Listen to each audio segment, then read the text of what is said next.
છે ઊભું એ કોણ છે ખબર તમને? કોણ છે? ધ્રુવ છે. ધ્રુવ છે. એ ધ્રુવ શું બન્યો છે ખબર તમને? ખેડૂત બન્યો છે. કોણ બન્યું છે? આ ખેડૂત કોને કહેવાય તમને ખબર? આ બધું આગળ આપણે શું રોપ્યું છે જોજો. હા એ બધું રોપ્યું છે ને પછી આપણા ખેતરમાં આપણે શું શું કરીએ? વાવીએ ને ખેતરમાં. શું વાવ્યું છે આ બધા ખેતરમાં? હા આપણા ખેતર બધા ખેતર છે. કોને કોને ખેતર છે? આંગળીચું કરો જો.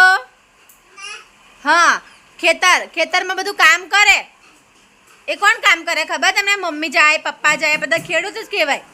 હવે શું કરે મમ્મીને ખેતરમાં જઈને? શું કામ કરે? શું કામ કરે? પણ ખેતરમાં બાજરી હોય તો બાજરી રોપે. પછી શું કરે? ખપડી હોય તો નિંદામણનો વધારાનો કચરો કાઢે. આ ખેડૂત છે. આ ખેડૂત બન્યો છે. શું બન્યો છે? ખેડૂત. તો ધ્રુવ શું કરશે? ધ્રુવ બેસી જા. ધ્રુવ નીચે બેસ બેટા.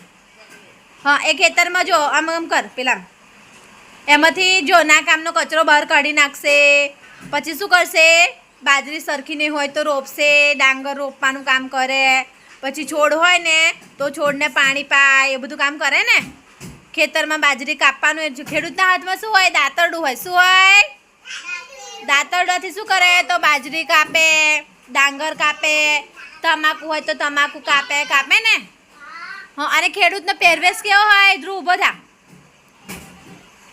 ખેડૂતનો પહેરવેશ કેવો હોય? તો આવું પેન્ટ શર્ટ પહેર્યું હોય, પછી ખભે રૂમાલ નાખે, પછી હાથમાં દાંતરડું હોય કે ધર્યું હોય, પછી માથે સાફો બાંધ્યો હોય. જો ખેડૂતના કપડાં બી એવા પહેરે ખબર ને? આનો યુનિફોર્મ પહેર્યો છે ખેડૂત એવું તો પહેરે. પડી ખબર?